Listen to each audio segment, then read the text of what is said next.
mais chef lu xew. xool ba pare nag di yëkkati sama loxo gars yi naan non maas mi ngi affaire mbéy mi ma ne ko mais chef lu xew. non maas amul. ay ci ñu def pour ñu xamul waaye mbaa def ma lu grave mbaa wax ma lu grave. non maas amul ay ca ñu ñëw ci dernier point bi. voilà volonté de réduction du coût des services de connexion. xanaa loolu di nga ko tàccu de malal connexion bi. cher na. volonté au-delà de réduction du coût. xool suñu téléphone yi. nu ñuy def souverainisme laal ko ba ñu moom ko. au-delà de cher na mais ñu fexe ba suñu téléphone yi ñu moom ko. non en fait il faut dama jàpp ni il faut les sociétés nationales que nous avons. il faut d'abord ñu fexe gën leen dooleel. parce que il faut qu'on ait quand même parce que loolu dafa baax ci souveraineté. boo xoolee lu mel ni Sonatel. dañuy opérer en Guinée di opérer au Mali di opérer dans la sous-région en Sierra Leone et cetera di def chiffre d'affaires bu am solo. jàpp naa ni aussi coût internet bi c'est très très cher c'est-à-dire pour moi les axes prioritaires. la véritable rupture mooy casser les prix. nit ñi mën a jënd ceeb lu yomb. nit ñi mën a fay loyer bu yomb. Absolument. parce que tu ne peux plus avoir dans ces parages 2 chambres salon à moins de 400 000. C'est inadmissible. Et puis qu'est-ce qu'on fait avec les lois? Par exemple, souvent on prend des lois, on prend des décisions ou jël ay décrets, mais dans l'application on a toujours des problèmes. Pour man la population elle sera très très heureuse. Gis nga y a des mesures très très fortes. Les meilleures mesures c'est les mesures qui impactent directement les populations. Parce que buñ ma wàññilee courant wàññil ma ndox wàññil ma connexion internet wàññil ma ceeb wàññil ma diwlin wàññil ma location mais su boobaa tu sentiras que les gens se développent parce que développement mooy nga am la capacité de faire face à tes dépenses. Man bëgg naa dem Dakar paas yomb na ma bëgg naa lekk ceebu jën bu neex. est-ce que xam nga am naa ay moyens yu ma ko defee et pour moi les véritables ruptures c'est ça. Maintenant il y a des ruptures de principe li mu wax. c'est-à-dire le xam nga pas Assane Sànq wax na ko nen le principe. mais le principe est la chose boo xamante ne boo kenn du ci déroger. mooy le principe mooy li nit di jomb. le principe mooy li nga xamante ne dañ ko war a sàmm. par exemple c'est bien de les questions de redevabilité. xeex guerre bi xeex corruption et cetera delloo askan wi li mu moom. mais il faut que ça mène à quelque chose. il faut que mu am un impact sur ñun ci li ñuy dunde ak ni ñuy dunde mu feeñ ci transport bi feeñ à tous les points de vue parce que en fait le Sénégal surtout Dakar est l'une des capitales les plus chères au monde. li ngay dépenser boo demee Paris presque moo ëpp li ngay dépenser boo nekkee fii Dakar ce qui veut dire que Dakar est une ville qui coûte très très cher. c'est-à-dire tu ne peux pas 50 000 boo ko yoree léegi ñaari aller-retour ñaari dugg fii ñaari dugg fa et cetera parce que il faut quand même que ce travail-là soit fait. Et je pense que loolu c'est de très très bonnes mesures quoi. Et puis fexe stabiliser une fois que ces prix-là parce que sous Macky Sall les gens ont dit wàññi nañ loyer. Même la dernière mesure sur le loyer qui a été prise. kenn respecté wu ko. C'est-à-dire finalement est-ce que le citoyen est bienveillant? Parce que l'État peut être très fort en évoquant des mesures, en prenant des mesures, en disant tel. Mais si derrière le citoyen n'est pas regardant, parce que le citoyen est complice également de ce qui se passe. Si l'État dit, oui, le citoyen est complice. Si l'État dit, on lutte contre la corruption.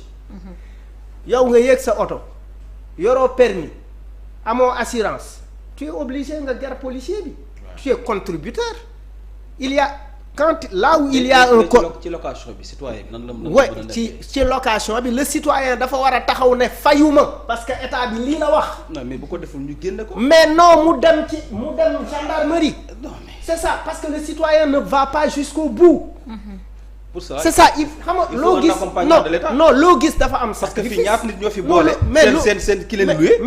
mais ñu jug génne leen. mais je veux dire parce que le citoyen n'est pas bien informé de ses droits. Si le citoyen n'est pas sensibilisé par exemple nit bu la loué nga toog ñaari weer fayoo ko amul droit dàq la. da nga war a toog ci kër gi pendant plus de 6 mois mais le citoyen qui le sait amul bëriwul. mais est-ce que du mesure yenn yu ci ëpp dañ ko doon jël rek pour bégal askan bi wala mu nekk ay promesses yoo xam ni ñoom leer na leen ni du ñu mën a topp xam nga dama ne la une mesure li ciy topp un président oui gis nga ni président di jëlee ay mesures ay lois noonu la citoyen bi comme ni ñuy surveiller le président pour le programme pour lequel il a été élu le citoyen aussi doit surveiller dafa war a surveiller c'est-à-dire dafa war a ne attends France ñemewuñu ñu ne wàññi nañ suukar paquetu suukar téeméer lay jar nga dugg di jënd paquetu suukar ñu jaayee la ko 600 parce que le citoyen est là il est sensibilisé par rapport à ses droits et il est exigeant il demande à ce que son droit soit respecté pour man taxawaay boobu noonu le citoyen mën a gunge état parce que l'état c'est pas une entité à part c'est une association dans laquelle le citoyen est membre si l'état c'est une forme d'association citoyen bi c'est un membre il est contributeur doole sax bi état yor bay mën a doxal bay mën a defar tëli bay mën a am train de vie bay mën a am caisse noire c'est l'argent du citoyen donc le citoyen si l'état vote des mesures yoo xamante ne qui sont favorables pour le citoyen doit être le premier surveillant le premier nit bi nga xamante ne mooy veiller à ce que cette loi-là soit appliquée mais tu es là ton locataire t'impose nga ne woy su ma génnee fu may jëlee kër xaaral ma négocier et cetera et cetera oui mais ça vaut le prix parce que oui mais sacrifice boobu boo ko defee c'est ce bi demeewul noonu sax du loo xam te ne par exemple da nga naan ñàkk fay comme li nga wax sànq wala pour x raison rek nga xëy ñu génn xanaa xam ni c'est-à-dire comme li nga wax sànq dañoo ñàkk xam suñu droit est-ce que xam nga ni même cette loi là bi jëm ci bees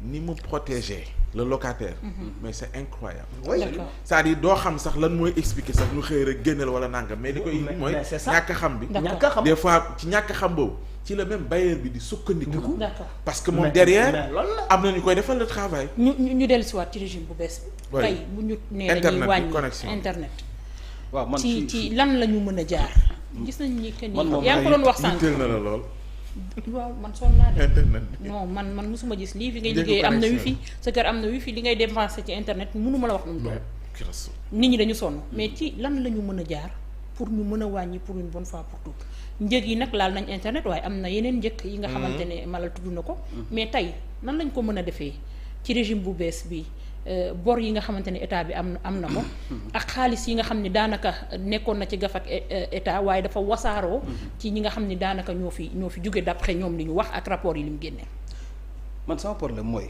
waaw lu tax français yu yàpp ñu non lu tax les entreprises françaises là ñu yàpp ñu quoi ñun di ñu këll-këllee di ñu jàppee ñu ay naata xóona mais c'est à la fois ba naata xóona non dañu yàpp xoolal Eiffage xoolal autoroute à péage bi liñ ciy fay mais c'est pas normal xaalis autoroute à péage bi fan la jëm paasan xaalis autoroute à péage bi fan la jëm Malal li ñuy fay ci autoroute à péage bi laaj na ma la ko waaw fu mu jëm Orange mii ñu jël di jënd crédit chaque jour connexion fu mu jëm xaalis fu mu jëm oui mais c'est une autoroute à concession non absolument concession oui mais pour 25 ans pour 25 ans maanaam concession boo xam ne yow maanaam bor bu ñuy fay la lépp ci xaalis bi defoon autoroute bi yow yaa ko def yaa ko joxe doo xam sax la non moo tax nag tey jii forme de colonisation ba foog mu jóge fi man je suis pas satisfait parce que dégg naa leen démb dañ ne bon avec l'événement du 5G affaire yi dana wàññi dana nangam non on ne parle pas de ça il faut que peuple bi comme ni ko Malal waxee exiger ñu wàññi coût de connexion bi non c'est trop et puis dañ ñuy sàcc Orange daf ñuy sàcc guddeeg bëccëg suba ak ngoon man maa la moom mab xaalis jënd crédit 600 francs toog ba mu neex ma nga ne ma non crédit bi utilisé woo ko fay fan moo jeex jël nañ ko quoi mais loolu lan la. Baye Assane nee na ak dalal toon yi ñu lay imposé. mais loolu sax mais dalal toon yi sax dañ la koy mais dañ la koy imposé. c'est ça da ngay yeewu rek gis. dégg benn léegi sa boîte vocale sax 602 mënatoo ko dégg. Ndour wala Omar Pène sa téléphone. non li ma gën a metti wuy ma waaw mais wifi bi nga xam ne mën nga toog ay fan sa wifi du dox. wuy ma bu weer bi deewee nga fay. doom tegal sa baaraam foofu ma ñëw. ay ca ñëwal. pareeguma ci man sàcc bi ma ci gën a metti mooy loolu. maa moom sama crédit moom sama xaalis wala ma jënd sama connexion ci sama xaalis nga toog ba quelque temps nga ne ma connexion bi diir bii boo ko utiliser wul ñu dañ koy nangu. mais Orange loolu mu def noonu mais sàcc la c'est du vol. ouais. sàcc li ñuy sàcc nag ci ay milliards ci alalu Sénégal dafa bëri. il faut que le peuple soit exigeant. jug taxaw ne leen lii foog mu dakk. gis nga peuple sénégalais bi moom cëggal gu yëm. li Malal di wax ñun ñoo am pouvoir jug ne non lii day dakk. boycotter Orange. oui parce que. mais à la place li gën a metti mooy y a pas de concurrent bu mën a taxaw. ñun ñëpp suñu puce 77 la. beneen bi mooy coût de connexion bi ñuy wax. mais c'est de l'esclavage économique. oui comment on peut dire France ñaata lañ fay def connexion ci boo jëndee xaw ma ñaata ci ñaata giga ngay am mais boo ñëwee Sénégal c'est comme ñi ça coûte très cher. mënuñu nekk dans l'extrême pauvreté. bokk ci les 25 pays les plus pauvres pour nga xëy am ndekki añ reer mooy loolu mais ñiy liggéey ci internet bi dafa bëri. waaye dafa bëri. c'est vrai. léegi nag ñoom ñaata kii la ñu am par état ci bénéfice. la preuve liñ doon mais c'est des ñàkk ci xaalis temps yi ñu daan dagg mais c'est des voilà c'est des milliards et des milliards yi la ñu am. léegi nag on a un état bu ñëw prôner rupture foog ñu teg carte sur table. ne leen connexion bi nii lay demee boo leen ko mënul benn opérateur ñëw et puis il faut que les Africains aussi ci lu mel ni ñu jàngat ci ñu jéem a créer suñu propre kii. quand même mënuñu topp ngeen baal ma Wave nangam sangam fii bi fi nit ku ñuul bëggee créer wari fii wala affaire yu mel noonu dañ ko saboote daaneel ko ci lu bëri entreprise étrangère yi fi nekk ñu defal leen exonération fiscale ay entreprise yoo xamante ne nii non déglu ma ay jooni ak yenn affaire yi yaa ngi dégg mais li gën a garaaw mooy entreprise étrangère ñu defal leen exonération fiscale ci lu bëri ci benn deadline bu yàgg pour lan loolu te boo dee sénégalais nekk un porteur de projet say doomu réew ñoo lay xeex donc ci cas boobu je dis que ne même pas ci Orange bi moom dañ ko war a leeral suñu autorités yi jël décision waxtaan ak ñoom carte sur table ñu wàññi lii par by force du lu ñuy négocier beneen bi mooy xoola beneen bi mooy gis nga ñun dañu war a dem vers la souveraineté. oui te souveraineté bu ñu koy wax muy souveraineté monétaire le franc CFA saa yi ko Ousmane Sonko yëkkatee wala benn leader en Afrique yëkkati ko ñëpp naan non mënuñ cee génn pourquoi mënuñ cee génn ñun suñu devise France lañ moo koy denc pour lan suñu monnaie française suñu langue française li ñuy jàngal ci école yi mais à la fin lu ñuy jariñ ñuy théorie rek da ngay gis ku dem am master en nangam loo mënuma dara donc tey jii dañu war a changer suñu système éducatif. effectivement parce que ñun li ñuy jàngal ci école yi d'abord du suñu culture yaa ngi koy wax sànq culture éducation daf ci bokk. li ñuy jàngal ci l'école yi maamee voici maamee lu mu ñuy jariñ. elle a 5 doigts. waaw elle a 5 doigts guerre froide guerre de sécession. grande muraille de Chine. nga xoggali ko toog naan selon Deutsch selon Einstein selon nangam te Malal fii xëy wax lu mel noonu. doo jël exemple bi ci Malal mii. donc tey ñun dama jàpp ne tey jii ñun dañu war a xeex pour am suñu souveraineté. ci secteur yëpp keroog Ousmane Sonko il a parlé de. Cassius Belli ci latin Cassius Belli mooy la cas de guerre. cas de guerre. li mu wax ci mbirum góor jigéen googu.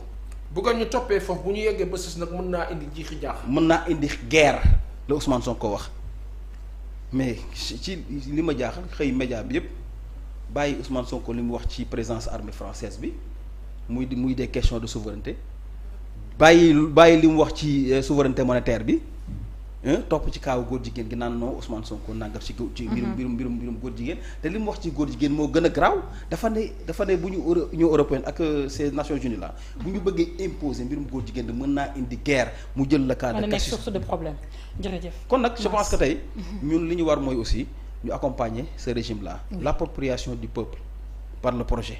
C'est important parce que tey jii lii président Bassirou Diomaye Faye mënul lépp de Sonko mënul lépp de c'est tout un ensemble. askan wi ñooy mën a ànd xeex corruption. askan wi ñooy mën a ànd képp koo xamante ne yaa ngi luubal ñu dénoncé la. ma la doon wax sànq. bu njëkk bi da ngay dénoncé mais yow ki nekk sa koñ tey jii nekk ab agresseur ku génn mu teg la jaasi mais sañoo ko dénoncé. moo tax la protection des lanceurs d'alerte aussi. foog loi boobu ñu mën ko voter. parce que nit ko aussi buy taxaw di wax di dénoncer aussi te amul lu ko sécuriser. mën na kii mais man dama jàpp li Pa Ousmane wax laa yaakaar bi ma am. li askanu Sénégal am man moom laa am ci régime bii. te jàpp naa ne bu ñu leen accompagner mën nañu réussir ce projet là. Sénégal am souveraineté sur tous les plans. mais aussi foog ñu am fulla ak fayda wan tubaab bi ne ko moomatoo ñu la moom woon ne la. jërëjëf Mass Aïcha Baye Sam. ci wàllu Orange. oui. wàññi njëgu internet yu ci réew mi. ba ci yeneen téléphone yeneen téléphone dégg naa beneen bi sax moo gën a garaaw fan yi. ban noonu. xaritu Paasan yi. ban la. Free sa xarit. Expresso lu ñu def. non Free ak yëpp dégg naa yëpp a cher nag actuellement. waaw mais damay ñaan internet yi ñuy seetaan. oui. na ci ki si nekk bindal ñu dëkk ba mu ne. lu fa téléphone di jar. d'accord. connexion waaw lu fa connexion di jar téléphone ak yooyu. parce que bu dee France. moo xam Free wala ñoom ñoo lay woo sax ñoom pour jox la proposer la ñoom. kii nee na j'ai je pense que Italie la nekk nee na j'ai 350 gigas à 10 euros. 6500. 6500 nga am ñaata. fii 5000 francs. 6500 nga am 350 gigas. gigas oui waaw léegi fii 5000 francs 15 gigas lañ lay proposer. ak li ci yenn compagnie yi bu dee Orange moom mooy la bu ma juumul. nañ ñu proposer rek ci internet ñu buñ ko mënee dimbaliñ ci ku ci nekk day def drapeau ba mu nekk dëkk ba mu ne def wala bindal nu ko def ci kii bi benn affaire laa bëgg a wax soxna si. oui. le mal du Sénégal c'est d'avoir privatisé la Sonatel sama gis-gis ba gàtt. téléphone souveraineté la kenn du ko dénkaane ndox souveraineté la kenn du ko dénkaane ñun Sénégal dañoo dénkaane suñu ndox dénkaane suñu téléphone. Sonatel moo fi nekkoon ñu jékki-jékki ñu jaay suñu ay actions aujourd'hui Orange tubaab bi mu ngi ciy am 42%. Sénégal di ci am état bi 27%. 23% yi ci des actionnaires yi. actionnaire yi jël ko. actionnaire nag ñëpp a ngi ci. dividende yu baax. posons-nous la question. pourquoi téléphone bi cher Sénégal dafa am loo xam ne foofu ñu bàyyi ci xel lépp loo xam ne nu ngi kaa utiliser ñun si suñu réew yi mu dépendre ci tubaab bi du ñu ko joxee comme ni mu koy joxee ña mu bokkal daf leen a bëgg ñun bëggunu daf noo soxla foofu la mbir mi ne ña mu bëgg. téléphone dina jar 6500 10 euros ci ñoom. nga am 350 gigas. il faut répondre aux internautes yaa leen poser question. ñoom ñëpp ñu ngi ñëw ci. après Nabou Cor dina ko lire. waaw parce que mooy. wala Nabou di ko lire en même temps information yi nga wax noonu moom lañ lay jox. kii nee na en Espagne connexion internet et wifi 24 heures sur 24 25 euros par mois. dégg 25 euros par mois. 12000 francs ou 13000 francs. waaw mu ngoog. ñun fii nee naa la tu as le wifi da ngay am wifi sa kër. Orange 7 gigas 5 gigas teewul da ngay jënd internet non mais tu te demandes même ndax yow liggéey boo di leen ko jox en France ci boppam nee na moi j'ai 100 gigas d'accord plus appel illimité 13 euros c'est-à-dire 10 000 francs c'est même pas comparable ñu ngi dund fii moom léegi nag fa ma tolloon moo di ne lii ñi ñu bind nii day justifier lu tax ñoom tubaab mu yomb si ñoom metti si ñun quelqu'un me dira attention ils ont leur satellite c'est eux qui gèrent. ñoo lu ñuy wax. non li nga moom. waaw. yeeyoo nga ko bala neexee. je dis juste une chose très simple il faut que ñu comprendre que tant qu'on n'est pas souverain tant qu'on n'est pas indépendant. malheureusement nii la ñuy continuer di dundee lii nii moom la Mouammar El Kadhafi bëggoon dindi. tubaab xam ne ni kii bu ko dindi day yàq suñu marché tubaab lu yàq marché bi da koy xeex. lu tax may toog fii di wax sama ay limite sunu kilifa yi yàlla na yàlla sàmm leen nguur gu bees gi yàlla na yàlla sàmm leen yàlla na leen yàlla sécuriser sécurité yàlla gën a gaaw yàlla na yàlla sécuriser ñoom itam bu ñu sàggane dara nañu bàyyi xel lépp ndax tubaab du jaar ci tubaab directement pour mu ñëw seen kaw ci nit ku ñuul ni ñoom lay jaar. tubaab bu ñuul ngay wax. moo tax faw nu bàyyi xel la bëri tey jii nii tubaab yi dañuy wax ne africains yi surtout la zone subsaharienne dañu koy waxtaane ñoom nañ fexe ba bu ñu comprendre tubaab bi mu ñëwee pour coloniser ñu ca esclavage lan la ñu def jàpp suñu ay maam yóbbu changer seen ay tur jël yaay ak papa séparer leen baay ak doom séparer leen mag ak rakk séparer leen pour dindi seen histoire dindi seen culture. culture foofu la culture ne ta façon de vivre tubaab ñëw ne la li ngaa dundee baaxul bàyyi ma jox la sama bos mais bosam dafa am fu mu la fa yem fu mu la ca yemalee. kooku boo ko comprendre soo ko xamee daa am taxawaayu ne xaaral ma fexe kat téléphone bii ma bëgg mu wàññeeku nu maa def ba mu wàññeeku sauf que téléphone bi koor mën na wàññeeku par force. am na ku wax boycott masse defe naa. ñaata yoon lañ fi woote boycott Orange marché wu xam lu tax. ki toog di xaar 10 000 francs yu ñu ko wéef wala yu ñu ko Orange Money. nga ne ko journée bi suba boycotteel du boycotté toog di jaay marchandise am nag. du boycotté ki nga xam ni parce que la chose c'est quoi lu tax mu metti moo di ne man kat aw ma dépense suba sama waa ji war na ma yónnee 50 000. ñu ne waaw du 10 au 13 Sénégal yëpp nañu boycotté aywa principe nañu àndandoo sénégalais gaawul ñàkkante bu demee bay bëgg a dee lay ñàkkante. Effectivement nañu ma baal léegi nag qu'est-ce qu'il faut faire à l'État d'être super méga terra ingénieur te ñooñu ëpp xam-xam. ma kàddu rek. waaw outil sécurité. pour tubaab xam ne.